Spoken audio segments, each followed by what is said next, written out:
Paling brutal ya itu. Kalau sama orang lain mah nggak brutal. Kalau oh ya. Ya paling 1 menit mereka jatuh. 1 menit mereka jatuh. Pernah ngelawan orang sekampung. Tuh, orang sekampung. Orang ya teman-teman, kali ini orang sekampung nih. Karena maju sendiri mereka pada kabur, pada lari.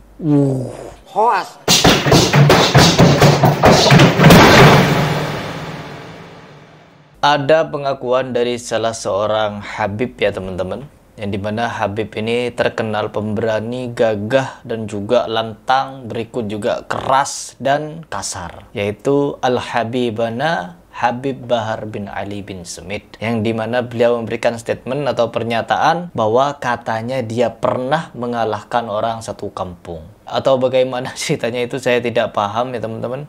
Tetapi melihat pengakuan yang seperti ini, saya malah justru geli ya. Ini teringat saya kepada siapa namanya itu, Katak lah ya, Katak Bizer ya. Dia yang juga mengaku bisa mengalahkan 150 orang sendirian katanya. Jadi dia dikeroyok 150 orang, dia menang sendirian. Katanya begitu. Dan Al-Habibana Bahar bin Smith ini juga gak kalah ya teman-teman. Gak mau kalah sama Katak Bizer.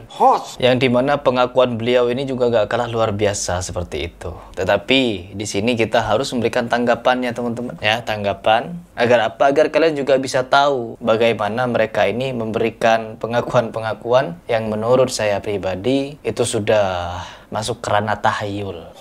Takhayul, bid'ah, dan khurafat. Kan kalau khurafat sudah sering mereka ini. Bid'ah sudah jadi kegiatan sehari-hari. Kalau takhayul, nah ini baru takhayul. Coba kita simak seperti apa pengakuan takhayul dari Al-Habibana Bahar bin Smith.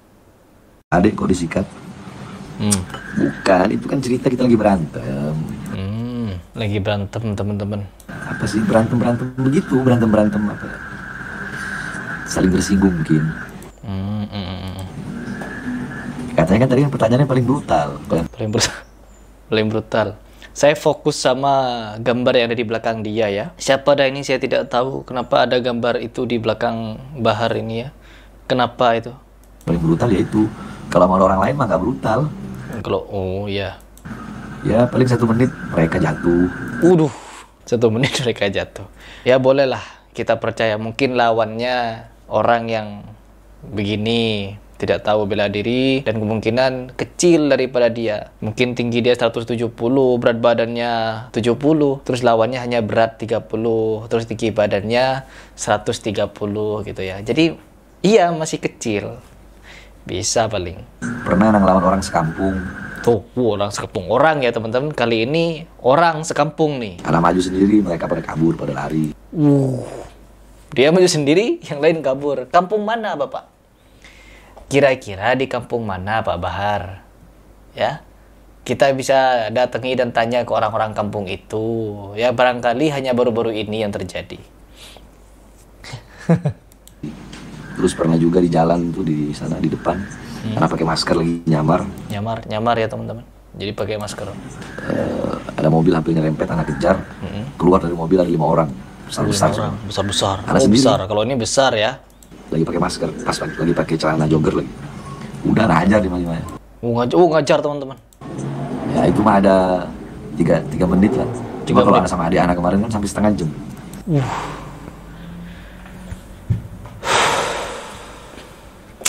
5 orang, gede-gede semua, 3 menit tumbang. Kalian percaya? Kalau saya pribadi, di dalam perkara agama saja dia berani berdusta, apalagi hanya perkara seperti ini. Ya saya bukan ingin meragukan skill dia, kemampuan dia berantem, kegaharan, keganasan dia teman-teman. Tetapi ketika ada netizen komentar di bawah komentar live dia, Habib ditantang sama Harry Pras, langsung dia pamer muridnya teman-teman. Jangan sama Ana dulu, sama murid katanya. Ditantang apa, jawabnya apa? Ya? Apa tidak nonton saya nentang apa? Harusnya nyari tahu, Habib. Paling tidak minimal suruh muridnya cari tahu Harry Pras nentang apa. Gitu, cari tahu. Ya. Kira-kira nanti kalau sudah ketemu berani gak jawab tantangan? Gak ada. Sampai detik ini Pak Bahar Smith ini belum ada kabar kepada saya atau kepada media sosial lainnya kalau dia berani menjawab tantangan saya. Tetapi ketika dia ditantang fight sama siapa namanya? Sama Cory itu, datang dia jauh-jauh teman-teman. Ya Allah, ya Allah. Pamer muridnya bersilat-silat. Top. Muridnya jago. Top, gerakannya mantep, saya puji. Terus dia juga pamer ini apa namanya, sparring-sparingan pakai wingchunan gitu, mantap juga itu. Karena kan kita sama-sama pernah belajar bela diri lah. Oh, belajar bela diri teman-teman. Begitu ceritanya. Iya, ini bela dirinya seperti ini teman-teman. Terlihat dari gerakannya lincah ya, Kang Bahar Smith ya, gerakannya lincah, atraktif dan sangat menarik. Seperti ini, luar biasa, saya acungi ya, dua jempol lah. Itu namanya bela diri. Entahlah bela diri itu aliran apa, saya tidak tahu. Tapi intinya beliau loncat-loncat itu, loncat ke sini, loncat ke sana, muter sini. Kalau saya juga bisa muter-muter, lompat-lompat ya.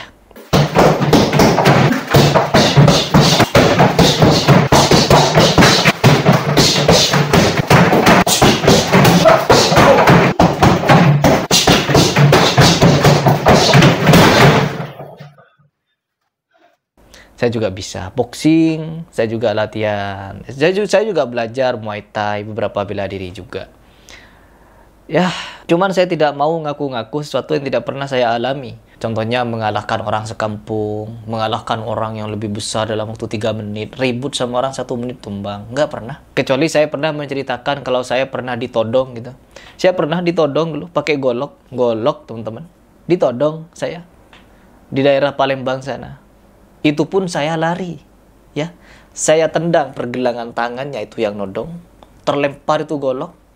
Dan apa yang saya lakukan? Saya lari, ya. Takut terjadi hal yang tidak diinginkan. Nanti kalau goloknya saya ambil, lalu saya gelap mata, kan sesuatu yang tidak diinginkan. Itu yang saya hindari. Terlebih kalau mereka punya banyak teman, tiba-tiba satu saya lumpuhkan misalkan, keluar teman-temannya ada 10 orang. Apa nggak bahaya buat saya? Ini saya berbicara realistik. Saya berbicara realistik itu. Bukan mengada-ada. Lari saya. Di masa-masa saya sekolah, saya juga sering ribut-ributan. Ya, ribut biasa seperti anak-anak gitu. Tapi ketika saya kenal bela diri, ya kekerasan itu sudah jadi hal yang tidak perlu kita bangga-banggakan. Kekerasan, apalagi berantem ribut-ribut, nggak perlu kita jadikan kebanggaan. Kalau prinsip dari seorang pendekar pesilat. Aib. Ya, aib itu. Dan videonya bukan cuma ini, teman-teman. Ya, ada yang lain. Beb, ceritakan berantem paling brutal. Ceritakan berantem paling brutal katanya. Berantem paling brutal waktu anak berantem sama adik anak. Iya, sama adik anak. Yang itu ya teman-teman. Pokoknya dia sama adiknya ini sama-sama jagoan lah. Intinya begitu. Maksudnya bukan berantem beneran sebenarnya itu. Cuma masalah apa ya? Apa? Berantem ini aja sih sebenarnya, tapi brutal. Berantemnya brutal teman-teman. Bukan berantem yang gara-gara apa, enggak. Gimana? Ya hanya pengen berantem aja gitu sama adik. Pengen berantem. Tapi ya brutal sih termasuk itu. Kalau nggak ada yang misain, bisa mati adik anak itu. Waduh, kalah adiknya teman-teman. Adiknya kalah. Karena posisi lehernya udah anak tekan pakai dengkul. Udah mau ini, tapi posisi anak nggak apa, ngajar.